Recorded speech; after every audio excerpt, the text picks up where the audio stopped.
Assalamualaikum warahmatullahi wabarakatuh. Alhamdulillahi rabbil alamin wassalatu wassalamu ala asyrafil anbiya wal mursalin wa ala alihi wa sahbihi ajma'in. Thank you very much for the organizers Ummatics for having this program. I actually came to Istanbul for another program with TRT World. They had a very nice forum, and I think some of you were also there during the event. But since I'm in Turkey and I've flown 11 and a half hours from Singapore, I thought that it's not nice to come in for 3 days and then to fly back. I'll be like jet-lagged here and then jet-lagged over that side. So one of the reasons why I want to talk about this topic has to do with the fact that it is part of my research right now. I will talk about it a little bit more.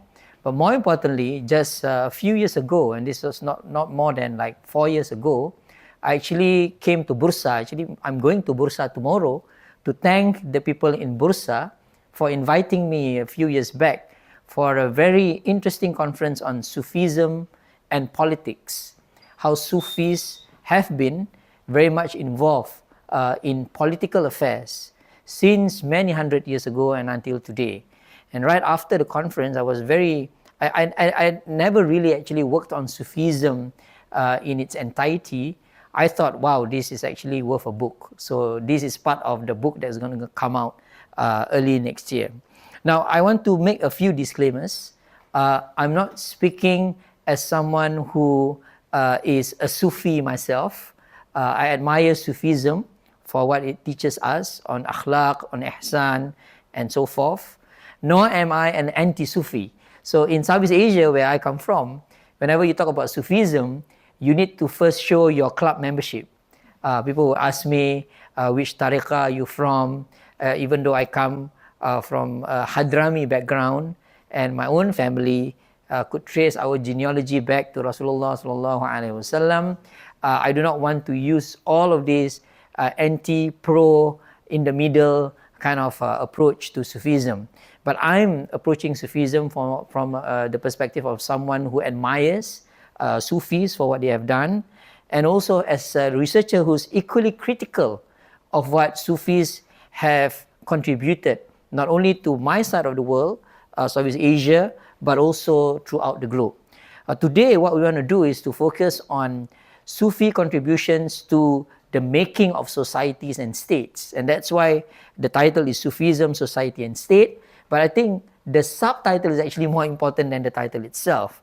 I'm really concerned in one of the chapters of the book on what I call as Sufi warriorism, how Sufis become warriors.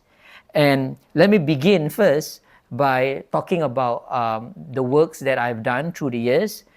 This sharing is actually part of a series of books that I've written as my attempt to, in a sense, give an alternative picture of Islam in Southeast Asia. For the longest time, Islam in Southeast Asia and in the world has been cast as a type of Islam that it's not authentic enough. And you hear this also when you study about Islam in Africa, in Central Asia and other parts of the world. And I was trying to dispel this Orientalist notion of the authentic and inauthentic Islam. And the way to respond to Orientalists and Western scholars of Islam, or people who study Islam and do not understand the tradition well enough, is to write books. I actually began with the first book, Muslim Cosmopolitanism, published by Edinburgh University Press. But I realized I didn't like the book, so I wrote the second book, published by Cornell. I didn't like that book either. Wrote the third book, published by Oxford, and thought that that was not enough.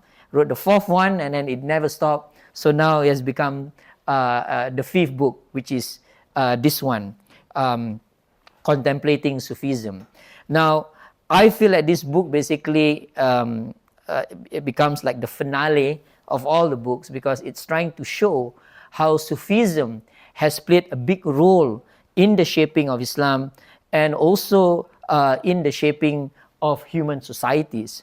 So some of the questions that I'm trying to answer in the book is, why has Sufism asserted such a powerful presence in the world?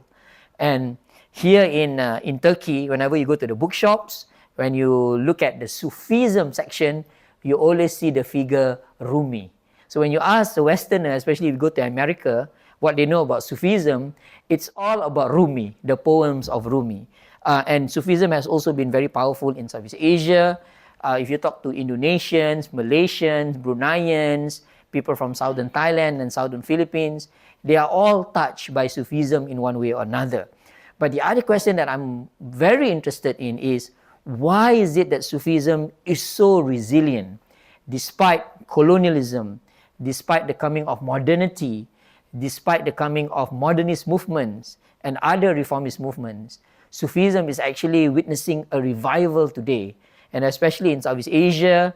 I do not know whether you all know the Habaib phenomenon, people from Yemen coming over to Southeast Asia. Sufism is actually now reinvigorating itself. It's becoming more stronger than ever before.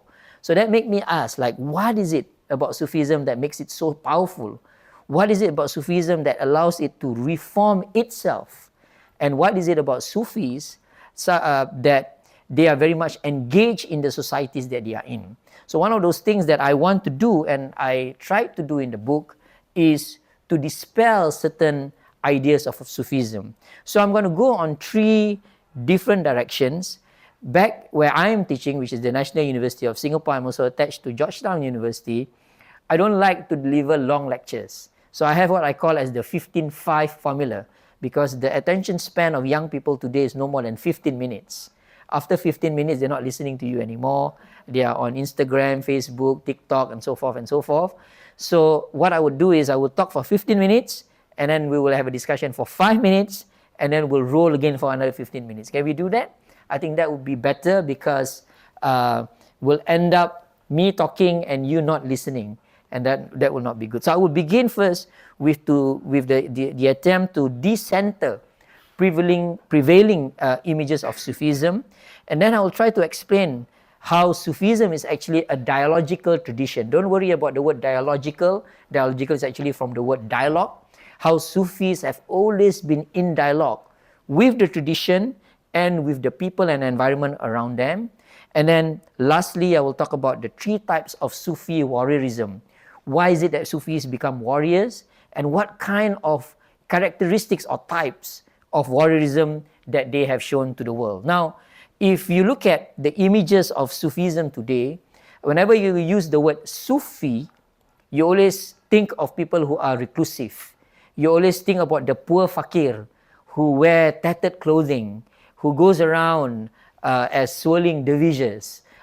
You always think about people who are uninterested in the world that we are in today. Sufis are seen as people who are meek, who are bleak, who are weak, right? And this is the image that Sheikh Google gives us, right? There's no more Sheikh nowadays, right? When the real Sheikh now is Sheikh Google, sadly so. And now there's Maulana ChatGPT, right? And we are somehow dependent on all of these avenues of knowledge, when in reality, and again, this is Sufistic, all of these instruments don't actually give us knowledge. They actually give you information that, for the most part, even though I still use Sheikh Google and Maulana ChatGPT and other platforms, they give you information that are actually very skimpy, number 1, but number 2, very misleading. So if you type, and you can do it now if you're already checking your TikTok, Sufism in Google, these are the images that will appear.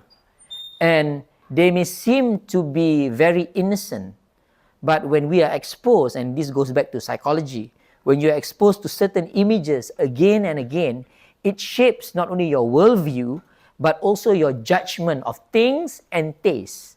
Not only things, but tastes. Because if you are always watching advertisements, you have this idea that certain things are more important to you. And when you are exposed to certain images, it affects also your judgment of what is important and what is not important. In fact, because of Google, our judgment of beauty is also affected. That for us, a beautiful person is someone who's white. Is that correct? Correct, right? The whiter you are, the more beautiful you are. And this is happening when we talk about Sufism. The images of Sufism that you see today is one of swirling dervishes, is one, if you look down there, this man shouting. I can't show the picture, the photo well enough. It's basically him gouging his eyes out. And you see some of the Sufi groups in Pakistan, very extreme in their ways. And this is how the West wants us to believe what Sufism is. Now, the problem with this is that it leads to a few issues in people trying to understand Sufism. The first issue is that Sufis or Sufism has always suffered from stereotyping. So in the book by this man, Fuad Madini, How Governments Promote Mystical Islam in Their Domestic and Foreign Policies, Sponsoring Sufism is the title of the book. He says how Sufism has been inaccurately stereotyped, right? And this stereotyping of Sufism also applies to Muslims in general. In many writings by the West on Sufism, they say that Muslims who do not adhere to Sufi teachings are not true Muslims. And you actually don't find this in the hadith. There's no hadith of Rasulullah SAW that states that if you do not follow Tassawuf, you're not a true Muslim. But a lot of these scholarships out there are promoting that. But he says that within the discussion, some have also promoted a common misconception suggesting that Sufis themselves are not concerned with politics.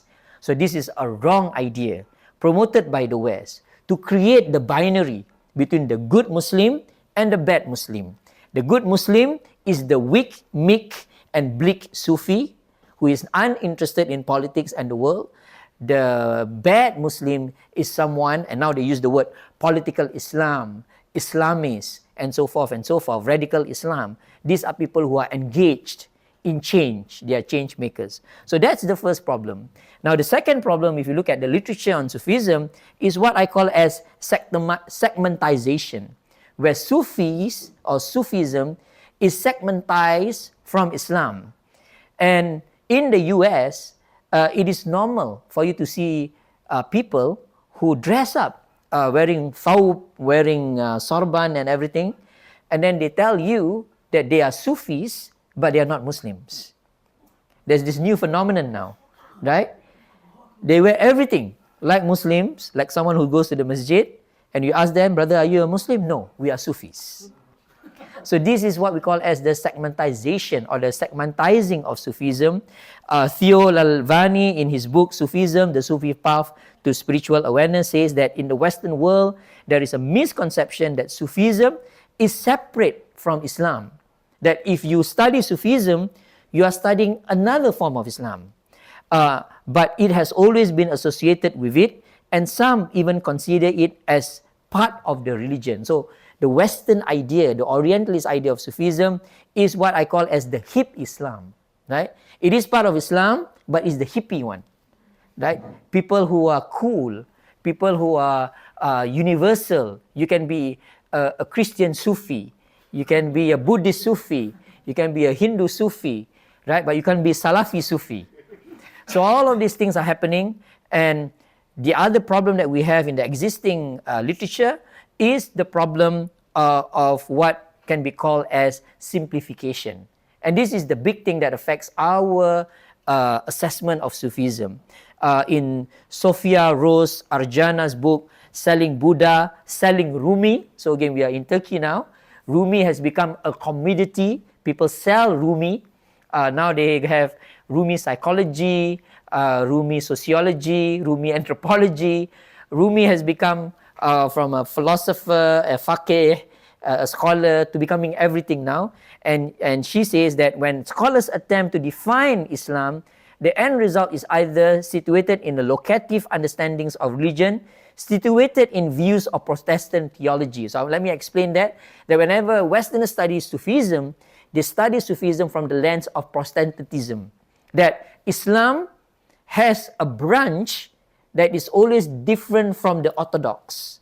They don't want to call this unorthodox or heterodox, but they will say that Sufism is another branch of Islam that is different from Islam. It's a bit like the people who like to segmentize. And she says that other people's religions are often subject to this analysis.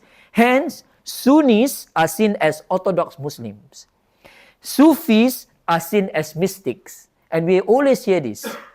What is Sufism? Sufism is Islamic mysticism, when Islam as a whole actually accept spirituality as an integral part of the religion.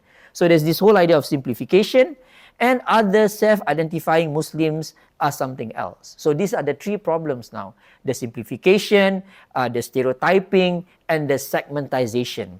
All of this actually affects our view of Sufism. In fact, it has become so dire that all of this literature on Sufism affects people who actually practice Sufism themselves. They actually believe that Sufism is a separate branch of Islam. And you can hear it a lot amongst people who follow Sufi groups that are not correct, the way I see it, people who do not understand the tradition well enough, and people who think that Sufism, again, as I mentioned just now, is a hippie branch of Islam. So my 15 minutes is up now. Question and answers. Anybody wants to ask anything? Yeah. So was this done as a conscious part of social engineering when colonization was happening?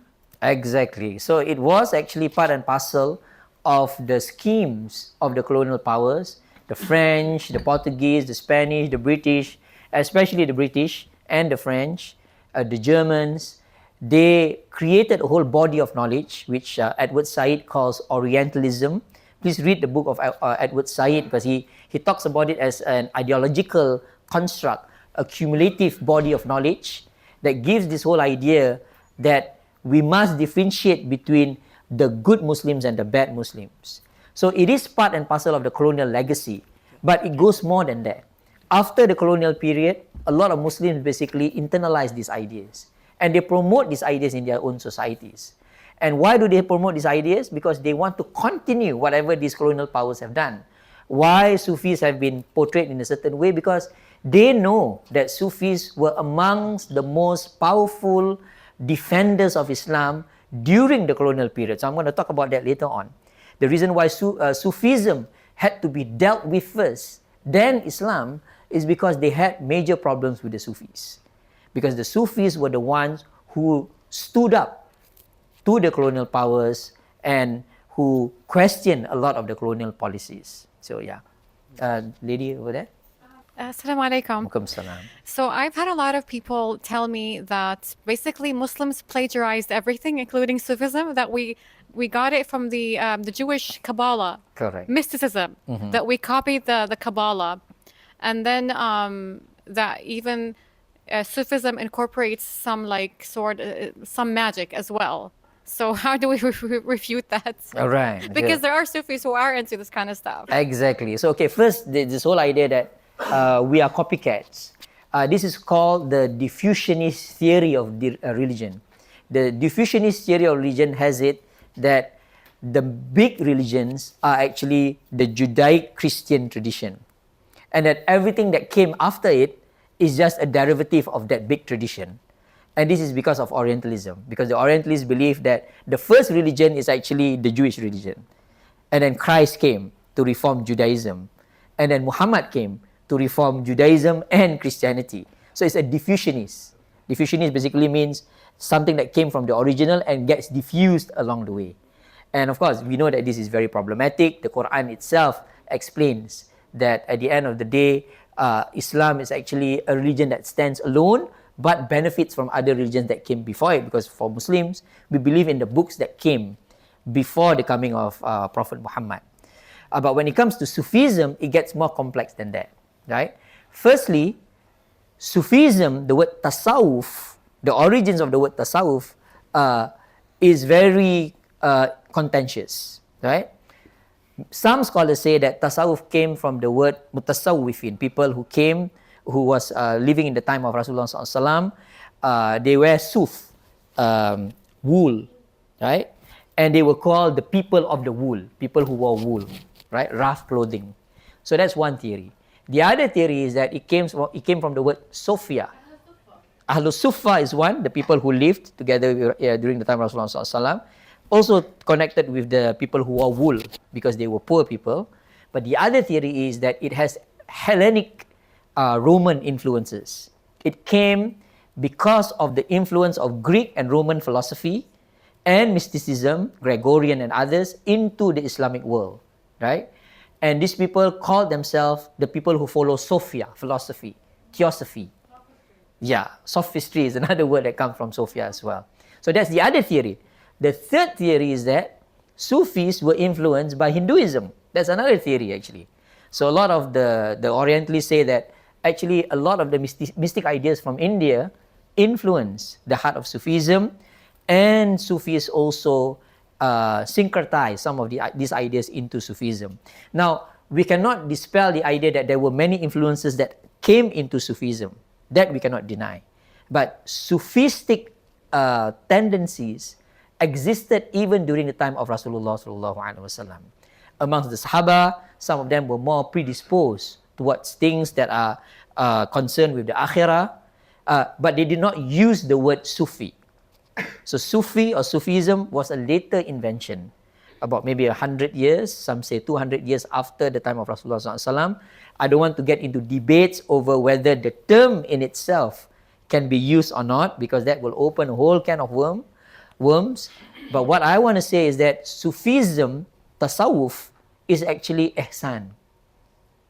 There's no difference between Tassawuf and ihsan, because the whole objective of Tassawuf is to achieve the perfection of character, the perfection of ibadah, the perfection of taqwa, qana'a, muraqabah, and others and others. So we can dispel this diffusionist theory, but we cannot dispel the idea that there were influences that come in from the outside.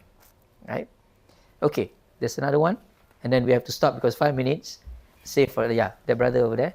Assalamu alaikum. Alaikum salam. Thank you for the talk. In the beginning, you talk about the definition that Google give about Sufism or Sufi as a weak Muslim, and as a weak Muslim. Mm-hmm. And after then you talk about good Muslim or bad Muslim, as Sufi as a good Muslim, and Muslims that are practicing. Not me, I'm saying the Orientalists. This. Are you the one who is describing it this way, or they are the one? No, not me. I'm saying that a lot of these Western scholars, whenever they want to talk about Sufism, they put Sufi within the category of good Muslims. And Muslims who do not follow Sufism, they are seen as the bad Muslims. And I'm saying that this is very, very problematic. It's a binary and dichotomy that doesn't make sense. Because one does not need to be Sufi to be good in Islam. You don't have to say, I'm practicing Tassawuf and I'm a good Muslim. But if you practice Tassawuf, you can be a good Muslim. But I will explain this later on. So what about the weakness that they related to the Sufi? Right. So you are already anticipating the next slide already. So I'm trying to dispel this whole idea that Sufis are weak. They've never been so. Sufis were warriors. In fact, a true Sufi is one who fights and defends society. A true Sufi is someone who's always energized, who's always with the people around them, because it is a dialogical tradition. Right? Can I move on? Yeah. Then we'll have another 5 minutes. Keep your questions first. This is a good way, right? 15:5 always works, right? And you're not looking at your phones. So that's the good part. Okay, so let's now talk about Sufism as a dialogical tradition. So one of the arguments of my book is that we need to understand Sufism and Islam as a whole as a tradition that is always in dialogue, right? What do I mean by Sufism as a dialogical tradition, as in Islam? So again, I do not want to decouple Sufism from Islam. When we talk about Sufism, we're actually talking about Islam. Islam in a manner that emphasizes on ihsan, right? So when we talk about Sufism as a dialogical tradition, we are actually talking about three things. This is what I mean by a dialogical tradition. A dialogical tradition is a tradition that emphasizes on the transcendental, the transmittal, and the transformational, right? One cannot be a true Muslim, or in fact a true Sufi, if one does not have a vertical relationship with Allah. And this is the main aim of Sufism, to bring people to the appreciation and internalization and awareness of Allah. And Sufis use many words They're very concerned with the concept of taqwa, with the concept of qana'ah, with the concept of muraqabah, and the concept of muhasabah, and so forth, because Sufism is all about looking up to Allah, to God, right? So this is the first dimension of Sufism that we need to understand, because there are people who say that one can be Sufi without believing in Allah, right? Which doesn't work. Like I said, the hippie Sufi says that, right? Sufism first emphasizes on walking in the path. That's why they talk about the suluk, or some call it the tariqah, to achieve ma'rifah, understanding, in order for you to uncover the haqiqah, the truth, the real truth. And the real truth is Allah. Allah is the absolute truth. So that's the first dimension of Sufism. Are you okay with me on this? But the second dimension of Sufism that all Sufis talk about, and I'm trying to simplify it for my readers and for you as well, is the transmittal part. That one cannot be a true Muslim or a true Sufi without understanding that your knowledge of things, your knowledge of Allah, of realities, of life, of fiqh, of tawheed and others, must be one that is transmitted. So that's why Sufis always emphasize on bay'ah. The bay'ah is very important. And that's why Sufis always emphasize on the role of the murshid. Even though it is not wajib for you to have a murshid, but having a murshid helps you to walk in the path towards achieving ihsan. So it's a transmittal tradition, which is very, very important. That's why one cannot truly understand Islam until one studies with someone who's more knowledgeable than oneself. Fas'alu ala dhikr in kuntum la ta'lamun. Ask the people of zikr, not the people of knowledge, the Quran is saying, in things that you do not know. So not only do you have a vertical relationship with God, you must also have a horizontal relationship with your teachers. So that's the second dimension of Sufism, in my definition. Now the third dimension is the most important one, which the West always cut off from us, which is the transformational part of Sufism. That one cannot be a true Sufi if one is not in a constant state of transformation. And that's why Sufis are very concerned with tasfiyah and tazkiyah, to purify and to clean, to change and to clean. To clean what? To clean oneself, but also to purify society. No one is a true Sufi unless one engages fully with the conditions of society. And that's why Sufis always internalize the ayat, Inna Allah la yughayyiru ma biqawmin hatta yughayyiru ma bi anfusihim. The anfus, the nufus, the nafs is the thing that the Sufis are always concerned with first. But you cannot only be concerned with your nafs and not be concerned with society. Then you're not a Sufi. Then you are a mystic, as the Westerners use it. So this, when I talk about the dialogical tradition, this is what I'm talking about. A tradition that engages, that is always in dialogue to Allah, with Allah. And that's why Sufis always talk about zikr, zikr, zikr, zikr. Why they do a lot of zikr? Because that is the communication with Allah. And that's why Sufis is concerned with the transmitting of the tradition, to be in communication with your teacher and also to be in transformation. That's what, that is the definition of what Sufism is. Now you can see this in many of Sufi writings. One of them, this is a Sufi from Southeast Asia. In Southeast Asia, the conversion of Islam in Southeast Asia happened partly because of the role of what has been called as the Wali Songo. Wali Songo is a Javanese word for the 9 saints of Java. When Islam came to Southeast Asia, the people who did not want to convert to Islam were the Javanese. The Javanese were the most resistant to the conversion to Islam.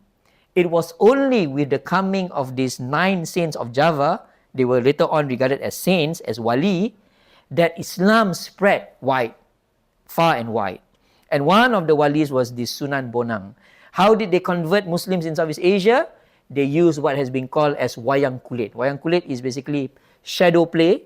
Last time they used to have puppets, right? They had puppet play, and the Hindus used to like to watch these puppets.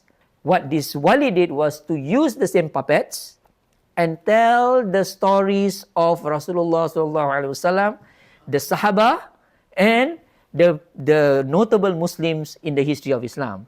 At the end of every puppet show, and look at this, what was the puppet show about? It's about transformational, correct? He wants to transform them. How did they transform them? They transmittal, right? They transmit a story to lead to what? At the end of every puppet show, people are so happy with the story of Rasulullah sallallahu alaihi wasallam. They will end the story with, let us recite the kalima soda. What is kalima soda? Kalima shahada. So the whole room will say, Ashhadu an la ilaha illallah wa ashhadu anna Muhammadar Rasulullah. 1,000 people convert to Islam from a shadow puppet play. A great use of psychology. If today we're watching a movie and very much impressed by what we watch in the movies, we can remember lines in the movies now. That was exactly what the Sufis did in Southeast Asia. And they did the same also in East Africa. They use what we call as entertainment and change it to become mediums of da'wah. But they use it to transmit, to transform, to bring people to the transcendental. That's how Southeast Asians understand the word Allah. Okay? So that's why if you read the works of Sunan Bonang, he says, enjoin your children and grandchildren to follow what is laid down by my teachings. Transmit them. Transmit. Lest they should follow the teachings of the heretics. Do not keep them away. Transform them from the heretics. So first is transmit. Why you transmit? To transform. Fear the Lord. Fear Allah. Ittaqillah. So, the transcendental. Do not swerve from the right path, but strive after perfection. Ihsan. Strive after ihsan. Okay? So, the other example that I can give is Imam Haddad. I'm sure you have heard his name before. Imam Al-Haddad, I think in Egypt, in many places, people read his book. He says, your duty when you see someone neglecting an act of goodness or committing an act of evil is to make him aware of the good or evil nature of the act as the case may be. Transformational. You cannot be a real Sufi if you see a munkar, man ra'a minkum munkaran fayughayyiru biyadi. Alright? Fa'ilam yastati' fabilisani, fa'ilam yastati' fabiqalbi, wa dhalika ad'aful iman. If you see a wrong action, stop it with your hand. If you cannot stop it with your hand, stop it with your tongue. If you cannot stop it with your tongue, stop it with your heart, and that is the lowest of iman. So Imam Haddad say, if you see it, you better stop it, transform it. Why do you transform it? He say, if he, the person that you're going to stop, doesn't respond to you, you must counsel and put fear in him, transcendental. Make him fear God. Tell him, if you don't do this, God will be unhappy with you. And if he is still not rebuked, then you must coerce him, force him, and even beat him. Okay, so now this is controversial. Very violent. Somebody is smoking haram or halal? Depending who you ask. Right? If you are in Istanbul, it's halal. But if you go to Bursa, it might be haram. Right? Compel him to stop the evil that he is engaged in and break the forbidden instruments of distraction. It's so apt in our time. What is the forbidden instruments of distraction? Hatif, handphone. This is the instrument. So if you see your friend using the handphone as I am giving a lecture, beat him. Is that correct? No, and pour away the wine and restore illicit money to its rightful owner. So you can see how this transformational, transcendental, and transmittal aspect is there. And then, of course, I just want to show you this. Sufis are very concerned with their silsila. Right? So whenever anyone joins a tariqah, a real tariqah would always have a proper silsila. They will tell you the teacher got his knowledge from this teacher, from this teacher, from this teacher, all the way back either to Abu Bakar or to Ali, and then of course they will trace back to the practices of Rasulullah sallallahu alaihi wasallam. Right? It's very important for them because they are preserving, and this is the powerful thing about the Sufis and Muslims as a whole, about preserving the knowledge that have been passed down. Okay? So then that leads us to the Sufis as warriors. But before that, another round of question and answers first. Somebody wanted to ask something just now? Okay. That's like the original TikTok, what they did. The original TikTok, Very brilliant. exactly. Yeah. Yeah. Somebody, they want to give you the Oh, okay. So a lot of people criticize Sufis like nowadays because they consider them pacifists. And there's a new word that they coined for them, goofy Sufis. goofy Sufis. Because all they do is sit in the masjid and just, roll their beads and that's it. Correct. But there's a militant side, like you said, there's a warrior side. Yes. Like, for example, I'm Palestinian. And like one of the first, like Salahuddin Ayyubi, he opened the zawiyas, right? Exactly. All over Palestine. Also, like in recent history, Azzuddin al-Qassam, he was a Sufi. Yes. And his sheikh told him to go to Palestine. He was a Syrian. He told him to go to Palestine and lead the resistance. Correct. So, like, people need to learn about that. Totally. Also, Dan Fodio in Africa. Dan Fodio. In fact, if you look at the whole history of Islam, Sufis played a big role in many of the major battles of Islam in the later years. In fact, Ibn Taymiyyah, some Sufis would criticize Ibn Taymiyyah, but Ibn Taymiyyah, when he was fighting the Tatars, he went up to the mountains and called the Sufis down. I forgot what is the name of the tariqah, if not Ifriqiya or something, one of them, right? Because he knew that Sufis were the greatest defenders of the religion. So this is something that has been de-emphasized for us to somehow become distracted from the real tradition. Any others? Yeah. Sorry, I give to the lady first. Yeah. Yes, yourself. Yeah. I had a question. In France, so I'm French. In France, the way we describe Sufism is through. So we always mention it's the mystic branch of Islam. And I know for a fact, because French has a colonial past, that Sufism has played a big role in the liberation of Algeria. So they had schools where future resistance to liberated Algeria were educated over there. So is it a real strategy from the West to diminish Sufism by describing them as, it's the mystic branch of Islam, so Right. unless you're super weird, do not go there? Yes. So they are smarter than that. They were not diminishing Sufism. In fact, they were promoting it. This is the powerful thing about Orientalism and Western colonial rule, right? They did not want to vanquish the Sufis. They did kill many Sufis who were resisting against Western rule, but they promoted certain brand of Sufism. In fact, if you look, and I'm going to talk about him later on, the struggles of Omar Farouk in Libya, right? The Sufis were the ones who were against him. So they used Sufis against Sufis. Omar Mukhtar, sorry, not Omar Farouk. Omar Mukhtar. And this had happened throughout the history of Islam, especially from the 16th century onwards. So the first thing they did was an intellectual one. First, they redefined. So if you look at many of the writings of the Orientalists, they all work on Sufism. Almost all of them, right? There's one branch, Joseph Schrach and other who works on jurisprudence, and of course some did something on Quranic studies, but the majority work on Sufism. Now, many people say that these Westerners work on Sufism because they wanted to find a soulful version of Islam. That's not true. There's just one group.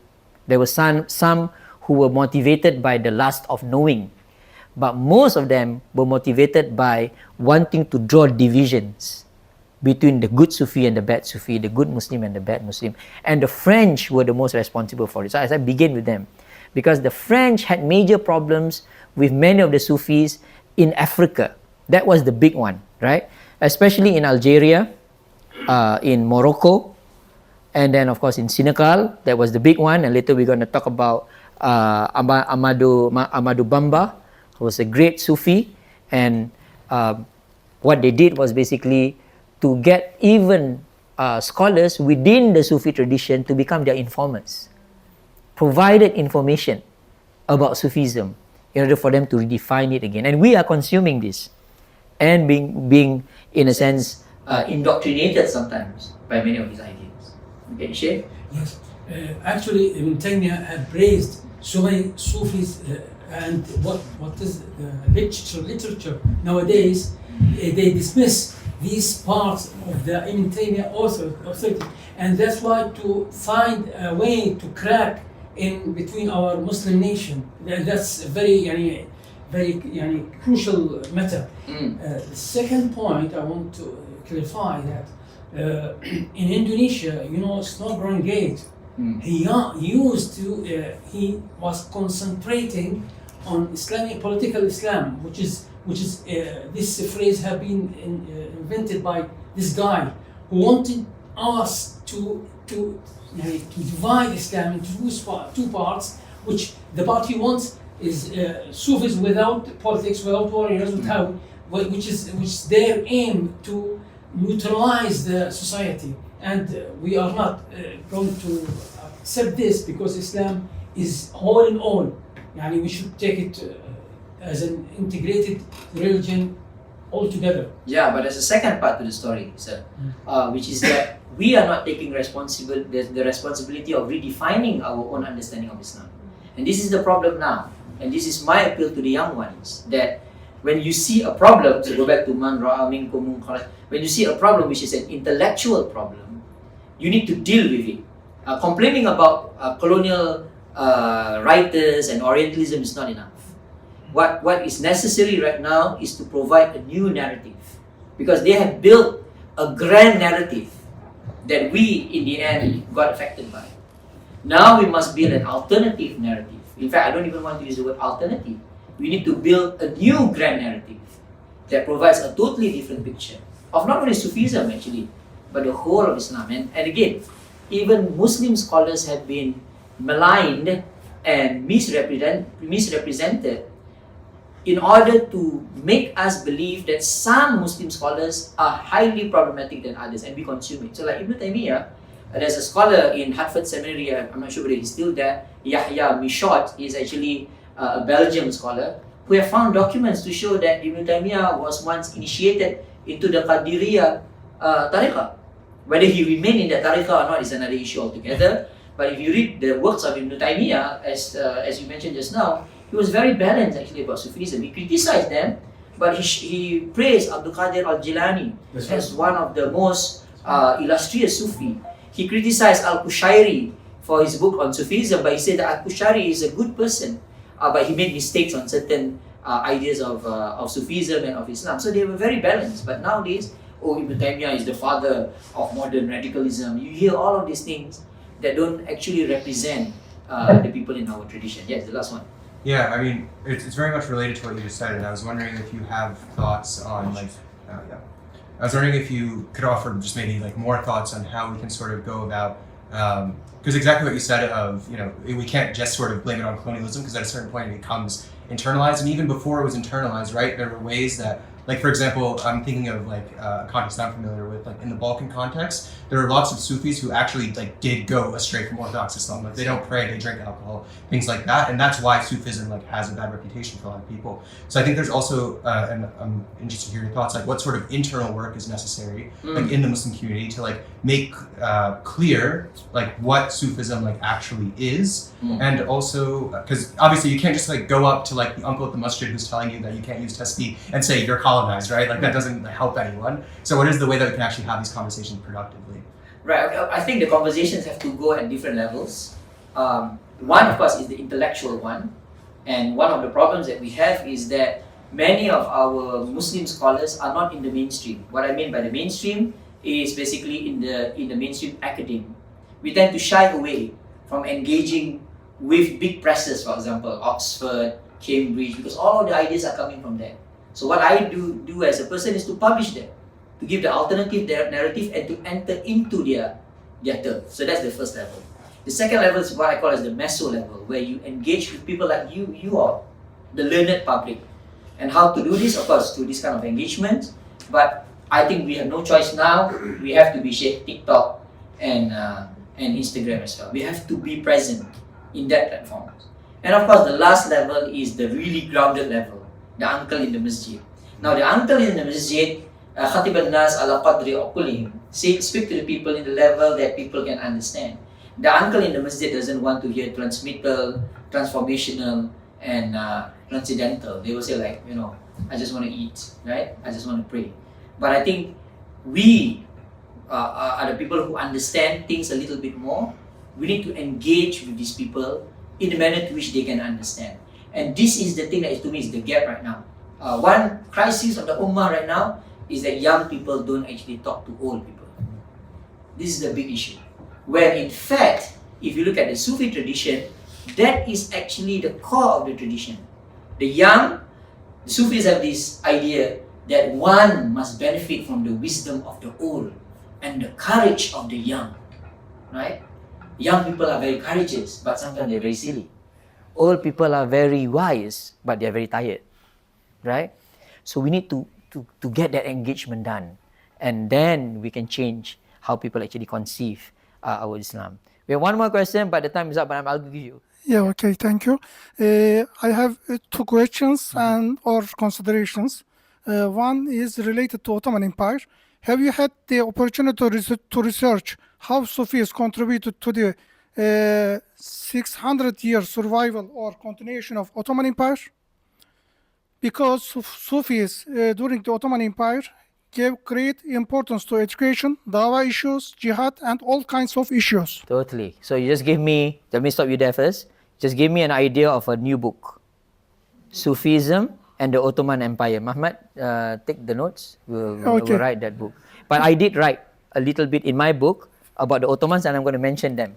We can benefit, inshallah, from So, it. second. The second question is related to Hassan al-Banna. Yes. Hassan al-Banna, the founder of Muslim Brotherhood movement, was also a Sufi. How do you evaluate his Sufism? Well, Hassan al-Banna is a transformational Sufi, totally. Because the reason why he founded Ikhwan al-Muslimun was because he was fed up with the Sufis. That was the reason why he founded Ikhwan al-Muslimun. Of course, he was angry with the situation in Egypt then. He was unhappy with a few groups. One, he was unhappy with the Sufis because they were reclusive. They didn't want to engage society. That's one. Second, he was unhappy with the secularists because there was the Wafat, but all these parties that came about, and they were very much secular in their orientation. And then he was also unhappy with the scholars. These were the students of Muhammad Abdu. He read Muhammad Abdu and the works of Rashid Reda and others. But Rashid Reda was almost, I think, senior than him, right? And he was exposed to his writings. But the problem with the scholars was that they were doing things up there, right? The reform of Abdu and Reda only reached out to a certain group of intelligentsia. And the powerful thing about Hassan al-Banna, despite me sometimes disagreeing with certain things that he had done, but he's human like everyone else, is that he bring all of this together. The power of the Sufi, the knowledge of the scholars, and the political will, because Ikhwan al-Muslimun is actually also a political movement, the political will of the secularists. And that's why when he began Ikhwan al-Muslimun, this is not talk about Ikhwan al-Muslimun, the modus operandi of Ikhwan al-Muslimun was a Sufi movement with a political objective in order to intellectualize the masses. You look how powerful that is. That's why they killed him. That's the reason why they killed him. Because the whole idea was so transformational, transmittal, and also transcendental at the same time. Okay? I'm not in Ikhwanul Muslimun, by the way. Okay? But I read so much. One good book that I can recommend is by not Timothy Mitchell, I think his name, The Society of Muslim Brothers. It's a Westerner writing about Ikhwan, but very, very balanced, mashallah. It's really a good coverage of Ikhwan. So let's move on now first, and then we will have some more questions and answers. Now I'm going to talk about Sufis as warriors, and this is the most exciting part, right? There are, to me, in the book I mentioned, there are three types of Sufism. Now, before we talk about Sufism, Sufis as warriors, we need to understand first how Sufis conceptualize jihad. We are on camera, and sometimes when you mention the word jihad, all the sirens start sounding. So I want to explain first. And this is from the words of Sheikh Abdul Qadir Al-Jilani in his book Al-Fathul Rabbani wal Faidul Al-Rahmani.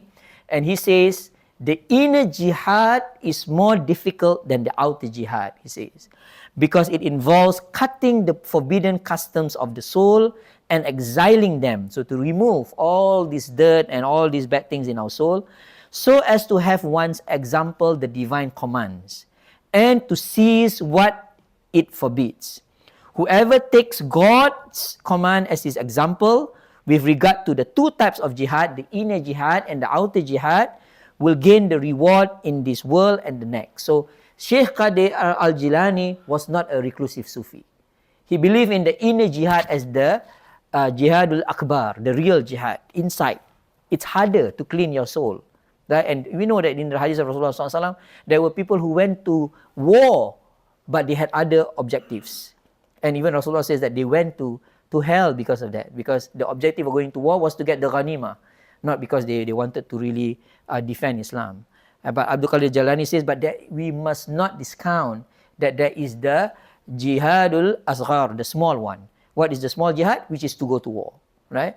And in the Islamic tradition, I'm a historian, I'm looking at it from the perspective of a historian, this is an integral part of the Sufi cosmology. They believe in the two jihad, and they practice the two jihad throughout the history of Islam, especially in the history of the Ottomans. That's why the Ottomans cannot go to war without setting up a special contingent. And they even had a Maulevi contingent. They must always be there. And all of the kings, especially Muhammad al-Fatih, had a sheikh, a Sufi sheikh, as his confidante. So Akshamuddin, later I'm going to show him, he's one of the advisors because he could control the king's inner jihad. He could tutor the king to control his nafs in order for the king to fight the jihad in a proper way. So I want to begin with this definition first. And there were many reasons, it's very small, I'm just going to read it for you, why Sufis engage in the outer and the lesser jihad, the jihadul asghar. One is because they wanted to expand territory. So we cannot deny this. So some people say, some Orientalists would say, Islam is spread by the sword. And Muslims would say, never, we are all nice hippies. We don't do this sword stuff. That's not true, right? Let's follow the facts, the historical facts. Muslims were engaged in territorial expansion. And that's why there were many Muslim empires. But that's just one reason. The big reason why Sufis engaged in jihad was really because of social injustice. The real Sufis cannot tolerate injustice. They would always fight when there's injustice. Third, political instability. Fourth, when they are denied of privileges. That means they're privileged to teach. They're privileged to educate the public. Once the colonial powers take away that from them, they engage in the lesser jihad. Religious infringements, and in Southeast Asia, all the Dutch need to do was to say that Muslims cannot call the azan loudly. So there was one time, the Dutch say you cannot call the azan loudly. You cannot call the azan in public. That's it. Sufis go on a jihad. Simple as that. You don't tell me I cannot practice my Islam. They were very powerful. And of course, foreign incursion. So from the 17th century onwards, Sufis participated in so many battles against the colonial powers. Not the modernists, not the reformists, not the Salafis. So now you hear Salafi jihad and all this kind of stuff. There were no Salafi jihad there. Salafis were talking about fiqh, but Sufis were out there fighting the wars. They were the real fighters in these kind of battles. Now, that leads me then to the idea of Sufi warriorism. I don't want to go too deep on this because it becomes a bit too theoretical, but I just want to clarify when I use the word Sufi warriorism, I'm talking about a faith-based praxis. Praxis means an action that is based on ideas. Sufis don't go to war because the murshid tell them to go. No. They knew what they were doing. So they were rational beings. That people, Westerners always say, Orientalists always say that they are irrational. No, they were not irrational. They did the calculations that conceive physical force as warranted or else obligatory when faced with existential threats and violations of Muslim rights as well as Islamic injunctions. And when Sufis become warriors, they found support for such predisposition by drawing on text. What is interesting about this whole idea of Sufi warriorism, on why Sufis become warriors, is that Sufis always found support for their ways of thinking, for fighting, from the Quran, the Hadith, the works of classical scholars, the Turath, and sometimes also they draw from millenarian beliefs.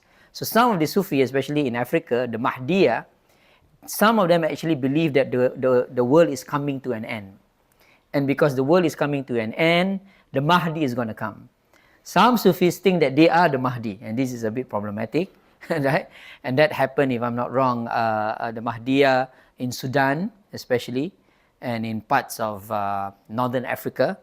But they also draw from prophecies. So some of the Sufis, they regard themselves as people who are able to see the future. They base it on the Arabic saying, I'm not sure about the status of the Hadith, ittaqi firasatul mu'min fa innahu yanduru binurillah, right? So they believe that they have the ability to foresee or to somehow have an idea of the future. And that's why they felt that fighting in the cause of Allah is the best way in order for them to achieve freedom and so forth and so forth. So I want to emphasize this because we need to understand that the Sufis did not only fight because they were angry, right? The Sufis did not only fight because they had totally materialist concerns, but they actually drew justifications from the Quran, the Sunnah, and so forth and so forth. Now, there are three types of Sufi warriorism that I want to talk about, right? And this is where I conceptualize it in my book. The first is the protagonist type, the second is the protectionist, and the third is the purist, okay? So let's go through one by one. The first one is the protagonist Sufi. Now, these are Sufi warriors who fought wars because they want to achieve imperial ends. So when people tell you that Sufis are not imperialistic, it's wrong. They were imperialistic. They helped kings to achieve imperial ends. Now, imperialism, as we understand it now, is not the same as the colonialism that we experience under the West. In the past, empires were built based on many reasons, not only the exploitation of labor and resources. Some Muslim empires fought precisely because other empires had threatened their own people. So when Omar, for example, Sayyidina Omar entered or fought against the Persians, before he fought the Persians, he said that if I can build a wall between us and the Persians, we would do it, right? Because we are not interested in their civilization. But when the Persians start to threaten Muslim territory, that's where Muslims start to fight. And when they start to fight, it will never stop. Because the Sufis were part and parcel of this group in the later years. So they fought, when we talk about protagonist Sufi warriorism, they fought to achieve imperial ends, and the overriding objective was to subdue as many non-Muslim powers in the region, be it Southeast Asian region or the Arab region and so forth, under the flag of Islam. And there's so many examples that we can think of. In the book, I talk about Southeast Asia, but if you look at many parts of the world, when you talk about the history of India, Islam came to India partly through the work of the Sufis. The Sufis not only came to India on their own, but they also came into India together with Mahmud Ghazni, who came in from Afghanistan and conquered northern India, and then Shihabuddin al-Ghuri, who conquered other parts of India. The Chishtiya Sufism was part of it. And not only in India, if you look at the history of Ottomans, as the brother was mentioning just now, no one can talk about the growth of the Ottoman Empire, especially during the time of Muhammad al-Fatih, without talking about Sufism. The Mawlavi order, Mawlawiya order, was very, very dominant, and one great Sufi in the history of the Ottomans was Sheikh Samshuddin, also known as Akshamuddin, right? He had his own order. What's the name of okay, I cannot pronounce that one. It's very, I need to improve on my Turkish actually. But what you mentioned just now, Sufis were present in almost all of the battles. You cannot think of any major battles of the Ottomans without factoring in the role of the Sufis. And the Sufis were not only participative in the battles itself, they were very important in the pre-battle preparations. So before they go for the battle, they will have to do tahajjud together, and then the Sufi sheikhs will actually give the khutbah of the ghazwa, and then they will go out for war. Okay, and then of course, these are the two examples that I can give on the expansionist or the protagonist Sufism. Now, the other kind of Sufism that Sufi Warriorism that we need to talk about is the protectionist one. And so that's why we need to be a bit more nuanced in our looking at Sufis as warriors. They are not only warriors who want to colonize lands. They were also warriors who were protecting lands. So once they have entered into anybody's lands, especially in Southeast Asia, they become the defenders of Southeast Asians. And this is the powerful thing about the Sufis. So what is protectionist Sufi Warriorism? This is a kind of Sufi Warriorism that is aimed at preserving an existing status quo. So when the colonialist powers came in and said, sorry Muslims, you cannot have azan, that's when Sufis are going to fight. When the colonial powers came and say, okay, you are paying zakat, now you have to pay colonial tax. That's it, Sufis will fight. So they want to maintain the existing status quo or a way of life threatened by new systems infiltrating into the heart of Muslim societies. And again, as mentioned just now, one of the greatest Sufi warriors was this man Omar Mukhtar, and because of his Sufi orientation, he fought till the end until he was hanged by the Italian forces. And he said, when he was asked by his own students, why don't we kill the Italians since they fought us, since they kill our prisoners? He said, we do not kill prisoners. And they said, but they did the same to us. He said, they are not our teachers. They don't teach us. Because we have been transmitted a tradition where even in battle, we behave in a humane way. Even in battle, we do not kill children, we do not kill women, we do not destroy plants, we do not destroy places of worship. The rules of engagement of warfare in Islam is so strict that really you just don't want to get into battle. But Omar Mukhtar is an epitome of a Sufi who, even in fighting the colonial powers, respected human life, right? And that's why he's remembered until today. Another example that I can give is Sheikh Yusuf al-Maqasari, a very powerful Sufi who was born in Southeast Asia in a place called Makassar. And then he fought against the Dutch who were encroaching into the kingdom of Banten in Java. The Dutch then exiled him from Java to Sri Lanka. So bring him and his family, because they fought a jihad against the Dutch, into Sri Lanka. In Sri Lanka, he was teaching pilgrims. In the past, pilgrims from Southeast Asia, they would take the ship, they didn't have planes then, into Sri Lanka, and then to Mecca, to Jeddah first, then to Mecca. When they come into Sri Lanka, they would meet Sheikh Yusuf al-Maqasari. Sheikh Yusuf al-Maqasari would teach them fiqh or Sufistic teachings, and his influence grew. So the Dutch were unhappy. What did the Dutch do? Exile him again. To where? To Cape Town, South Africa. And put him in Cape Town. In Cape Town, he lived together with slaves of the Dutch. And these slaves in the end became Muslims, and Islam spread to South Africa. So as I was writing the book, I was thinking to myself, how can you ever defeat a Sufi? If he fights and he dies, he believes he will go to Jannah. Not Mary nor Jannah. He will go to Jannah. If he gets exiled, what does he do? He does da'wah, right? Or he gets a holiday to him. And if he's exiled again, he works harder and he brings Islam to a place that is unknown to people there. So Islam spread in South Africa because this Sufi fought a jihad and got exiled. Don't do that. Right? You don't need to do that. But what I'm saying is that you have so many of these examples in Islamic history, and of course, the great Imam Shamil.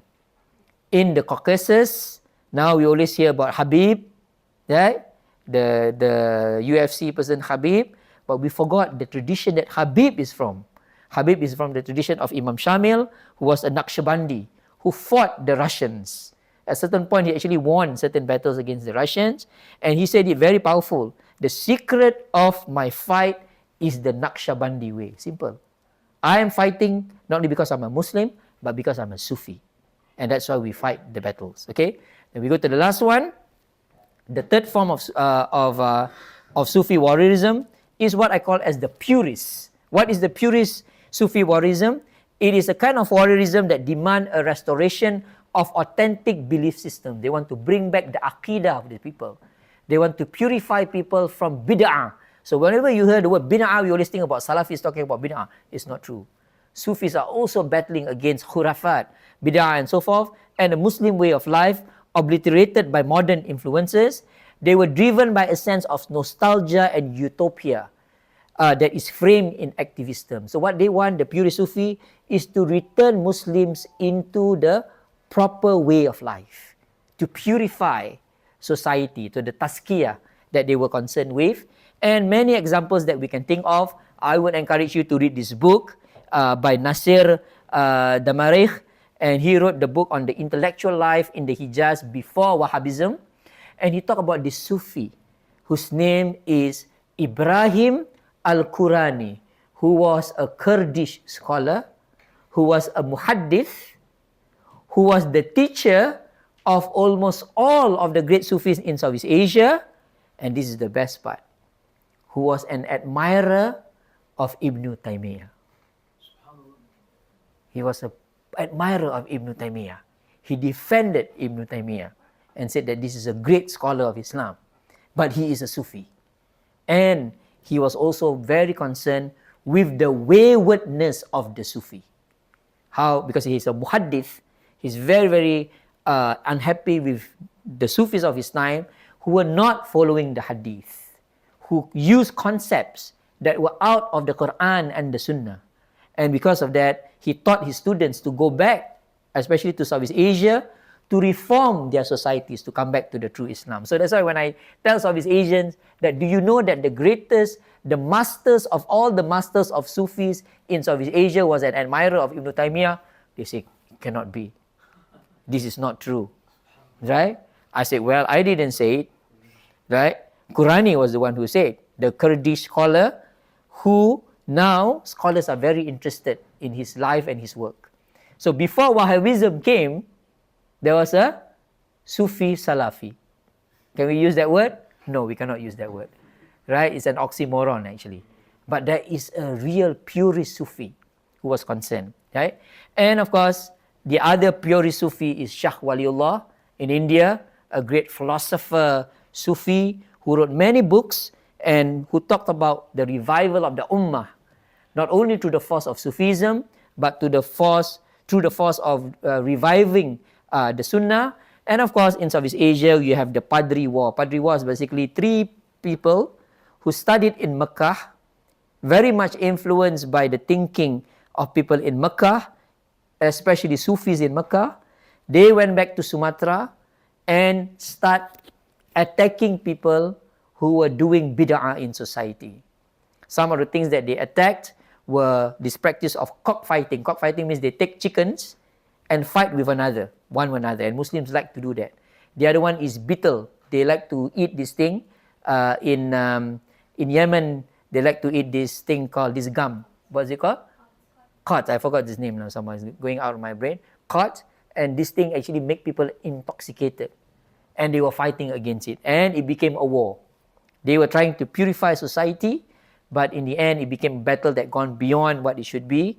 But because of the Padri, the society became more and more aware of the Sharia. So some people use the word Shariatic Sufis. Right? These were Shariatic Sufis. I don't like to use that word because not all of them were concerned with the restoration of the Sharia, but all of them were very concerned with people not following the Hadith. So they were, in a sense, muhaddithin, people who were very concerned with the revival of the Sunnah. And the other one, I mean, I'm so bemused and so enchanted by this man. His name is Sheikh Amadou Bamba. Brother, are you from Senegal? You're not Senegal. You're from? Oh, from Niger. So do you know Amadou Bamba? No. Okay, not that much. So this is another interesting man who was against French colonial rule. And he wanted to purify his society against French influence. Now, how did he do it? What was his warriorism? Just now I talk about outer jihad and inner jihad, correct or not? He said, don't fight the French. Rather, be independent. Don't work with the French. Don't receive any food, any money from the French. And live your way as a good Sufi. He was actually practicing warriorism in a peaceful way. Peaceful warriorism. Just disassociate yourself from them. The French became, like Yusuf Makassari, became fearful of him. So what did the French do? They exiled him to Mali. He went to Mali and his influence grew. This is what happens when you do to the Sufi. So what did the French do? The French thought, maybe we should kill him. But if we kill him, he becomes a shahid. What happens when he becomes a shahid? There will be a war. So what did the French do? Exile him again to another place. I forgot, within the Sahel region. He was exiled, and by the time he died, he had so many students, and they became the nationalist leaders of Senegal and other countries within East and of course even North Africa. So this is the other Sufi warrior that we don't talk about. The Sufi warrior who purified society, but at the same time, they were very, very peaceful. So the last one that I want to talk about is this article. I would encourage you to read a very short article by Farah Al-Sharif. She talks about the Saint and the Sword, how Sufi scholars in the 19th century resisted colonialism and state oppression. It's on the internet, published by the Maidan. Maidan is actually a group of Turks in the US who founded this website. This website has a lot of books and very interesting articles. I would encourage you to read it. I just want to end, and then we'll have our question and answers. I don't know, Hassan, how many more minutes do we have? Maybe as long as possible. Yeah.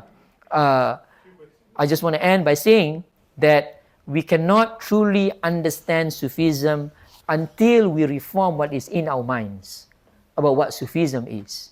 Sufism, the proper Sufism is Islam. And no Sufi would deny that Islam is above everything else. But what is interesting about Sufis is their concern with the transcendental, transmittal, and the transformational aspects of Islam.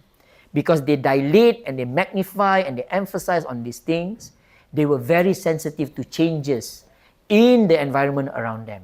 And that's why they become warriors. Not only warriors who try to so-called expand the realm of Islam, but warriors who are also defending, protectionist warriors, but also warriors who are trying to reform and purify society. So let's have some more engagement. I welcome any more questions that you have. With regards the Sufi groups and the tariqas, where are they now? Do you believe there are still groups that have the holistic mentality, or have they fallen into that trap of, recluse, improve yourself? Sufism, Islam doesn't get involved with politics. Correct. Where do we stand now? So where do we stand now? We have three tendencies now, right? The reclusive one still exists until today. The people who say non-participation in everything out there. Uzlah means stay away from society. And we still have these people. These people will say, you can't reform society. It's already the end of times. Wait for Dajjal to come and for Isa al-Masih to come, and inshallah we'll be okay. You still have these people. And they are very powerful actually. They sometimes control institutions. So that's one tendency. Are you okay to give any examples of that? I rather not give examples of this because we don't want to also malign some of our brothers, but they know who they are, right? So that's one group. The other group is the group that become highly politicized, and they are problematic as well. These are Sufis who become totally interested in power and materialism. And you have a lot of this in Southeast Asia. They somehow lost sight of the tradition. We're not saying that you cannot go into the pursuit of power, but power become the ends rather than the means now. So there's another tendency that you see happening. And it's happening also in North Africa. Many Sufi groups sometimes become complicit in state repression of the people on the ground. In Mauritania and many countries in Africa, right? In Sudan especially, right? So they become, I call them the Sufis of the dunya, right? The Sufis of the dunya. These are the Sufis who are concerned with the dunya, but they call themselves Sufis. So they're very political, very materialistic. These are sheikhs with big turbans, but they're actually not interested with the transcendental more than they are interested with the ghanima that will come from the people in power. And then there's this other group, what I call as the rightly guided Sufi. فَمِنْهُمْ مُحْتَدِينَ وَكَثِيرٌ مِنْهُمْ فَاسِقُونَ. Sadly, some of them are muhtadin, but many of them follow this other way, these other two tendencies, and they become fasik. They forget. Fasik means people who have lost their way, basically. For those who are better in Arabic on this, you know the meaning of fasik. Fasik doesn't mean that the person is totally astray, but fasik is someone who lost their way. This person, but this group, they are people who are conscious, and consciousness is the big thing. They are conscious of the problems in society, and they are engaged in things on the ground. And this group, sadly, are not studied by many works on Sufism. And I want to give them some prominence now. The people who understand that Sufism is about following the Quran and Sunnah, nothing else. This is the first thing. A good true Sufi is the one who recognizes the turaf. This is very important. But a true Sufi is one who's always engaged, not someone like the first group. And the true Sufi is not someone who sees the dunya as the end in itself, rather seeing the dunya as a means to attain sa'ada, not only in this world and in the hereafter. So that tendency now, many of the Orientalists don't want to study them because they are regarded as dangerous, because they are the ones who are going to effect a lot of changes in Muslim society. So I'm actually writing a book right now, which is so difficult to finish, because the title of the book is How to Change the Muslim Civilization, right? So it's only on chapter 4 and it's not moving, because maybe I'm not changing enough. But the Sufis were always thinking of that. The Sufis were always the people, the rightly guided, the Sufis, the third group, they are always working local, thinking global. Working in the now, but concerned with the future. Doing small things, and this is the beautiful thing about Sufis that I respect them so much. They always do the small things, but the small things that can make big changes. Simply by showing a good akhlaq, you can actually bring people to Islam. You don't have to talk, because you become the walking Quran. Kana khuluquhul Quran. That's how Aisha described Rasulullah SAW. So these are the people that we need to be attentive of, and we need to find them. They are out there, but they don't call them Sufis. They refuse. The true Sufi will never ever say they are Sufi. Once you hear a Sufi Shaykh say, I am the real deal, the Sufi, khalas, you better move to another group. That's not real Sufi. So I was actually interested about the education itself, because as we know, before the colonization comes to Southeast Asia, especially,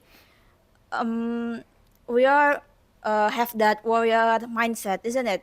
So after the colonization gets started, we started to become, especially in Southeast Asia, we feeling above other nations, and also especially the one who's colonized us. So from your perspective, if I could ask, what's the value we need to teach our future generations about to make us become a warrior again, especially from the colonization of the ones who's affected by colonization, or the other nation who's not affected but their mindset is affected by the change. Okay, but please don't get me wrong. I'm not asking everyone here to become a warrior, right? Don't go out there, Khairudin says we all should be Sufi warriors. No, that's not my point.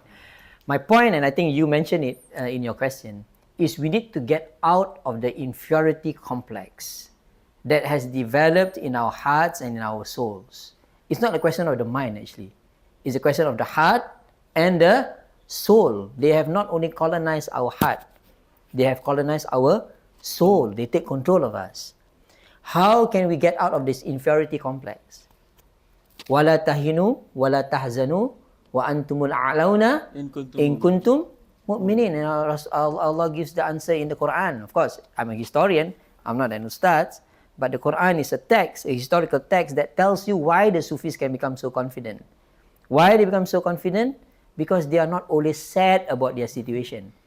They do not feel weak. Do not feel weak, do not feel sad. So what if you are colonized?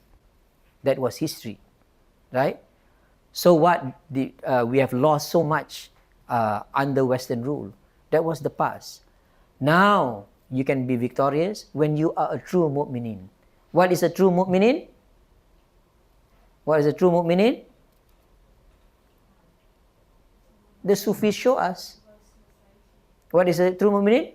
The one who is always transcendentally aware of God. That's a true mu'minin. But the one who's always learning from the tradition, and the one who's always transforming the tradition. قَدْ أَفْلَحَ الْمُؤْمِنُونَ الَّذِينَ هُمْ فِي صَلَاتِهِمْ خَاشِعُونَ وَالَّذِينَ هُمْ عَنِ اللَّهِ مُعْرِضُونَ. So in Surah Mu'minun, the first 11 ayah, I would encourage you to study it. Sufis always look at these 11 ayats as the defining feature of what a mu'min is supposed to be. So we need to do that now. I think the problem with us now, the warrior part is one part of it, is that we need to recover our sense of the self. We have lost that. The nafs is gone, right? And that's why, especially in Indonesia, in Malaysia, in Southeast Asia, whenever we see Americans, I'm not against Americans or British or whatever, we always think, oh, I also want to be like American, right? Nothing against America, but that is not only our standard, right? We have our standards, and we should be confident of our tradition and the things that we can offer to the world. The warrior spirit is not only a warrior in the battlefield. The warrior spirit in Islam, like Ahmadu Bamba, is the control of the self, right? He's under colonization now, but he can control himself. I will not submit to any power to rule over me, but I can have control of myself in order to change my society. This is the true warrior spirit of the Sufis. Assalamu alaikum. Salam. So I've been studying Islamic revivalist movements for some time, and it started as you said with Imam Hassan al-Banna, who was a Sufi, but then somewhere down the line they became more Salafized, especially during the time of Sayyid Qutb, Mawdudi, and after that time. But Sayyid Qutb was not a Salafi, eh? He was not, but after Yeah. his time, Yeah. during that era, Yeah. sort of. You have to be clear on that one, yeah. So whenever I deal with many of these revivalist movements, I tell them that the future of Islamic movements or revivalist movements, it is through Tassawuf, it is through integrating Sufism and Islamic movements, and then that would create a firewall that would lead to this revolution, Right. Islamization of the world, inshallah. What do you think about this? Okay, the first one is Islamization of the world. The world cannot be Islamized. Yani, And the Quran also confirms this, that if Allah wills it, He could have made everybody Muslims. But that didn't happen. In Surah Luqman, Allah talks about this, right? You cannot Islamize the world, but you can bring Islam to the world, okay? And Sufism provides one of the ways by which we can achieve this. So go back to Hassan al-Banna, because he's such a remarkable figure in modern reformism, actually. He saw that Sufism was powerful, but he saw that Sufism also has limitations. The Sufism of his time, at least, in Egypt. And he took from different traditions to produce a whole new dynamic. And this is what we need to do. The problem that we have now in the modern Muslim world is there's this division between Sufis and Salafis. And to me, it's an unproductive division. There's a division between the reformists and the traditionalists. They don't call them Sufis and Salafis also. In Southeast Asia, they just call themselves kaum tua, people of the old, and kaum muda, the people of the young. We need to bridge these divisions first. Then we can learn from all traditions. I always believe that Islam encourages us to learn from everybody, because nobody has the absolute truth. But there are some groups that now say, we have the absolute truth. And they act like they are divine. And this is the problem now with Islam. With Muslims now, not Islam. They think that their group is the divinely group, hence this is the only way. So yesterday, I attended the halaqah of one halaqah, they were reading Risalun Nur of Said Nursi. Beautiful. I mean, I've read it, but yesterday the brothers were reading it, and I couldn't understand a single Turkish, but one brother gave me his handphone and said, please read it in English. It's beautiful. Said Nursi was talking about the West. He said that the West is a superior civilization during his time, but it has two hands that has destroyed the world. The first hand is the hand of materialism. The second hand is the hand of philosophy, of wayward philosophy. Then Said Nursi says, and he's a Sufi by the way, or influenced by Tassawuf at least, if you don't want to use Sufi on him, word Sufi on him, he says the way to overcome the excesses and the destruction that the West has done upon us is to go back to the Quran. It's very powerful. For a while, he sounded like Sayyid Qutb. Right? I was reading it, Risalun Nur sounded like Fizlalul Quran. It's just amazing. It's just amazing. He was saying that go back to the Quran and dig from the wells of the Quran the substance, the core of the Quran, which is spirituality, the restoration of the spirit, the engagement with the surrounding around you. It's just so beautiful. And the understanding that everything will end. Kullu man alayha fan. It will end. He talks about himself. He says, I'm going to die soon, he says. He wrote this part of the Risalah towards the end. I'm going to end. My time is going to end. But before my time ends, we must bring the spirit, the body, the ideas, and the life together to resist this influence of the West. Then you can have change. But we need to bridge the divide first. Right?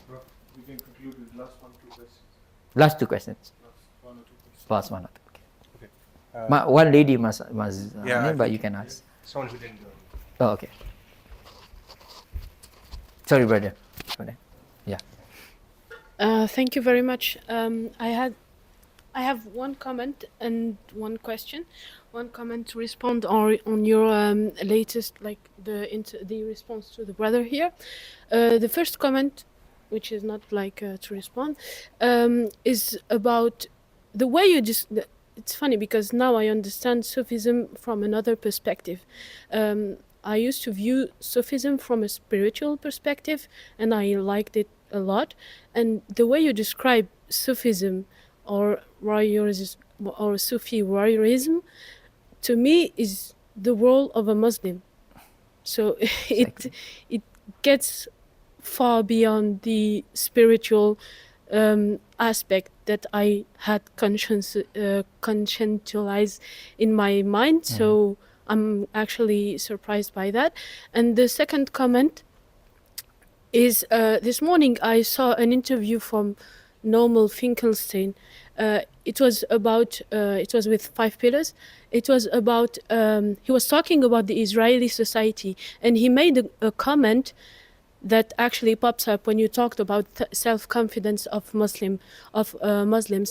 He said that the Israeli society has been like embedded into secularism, and due to that they love life and they are not fearless anymore.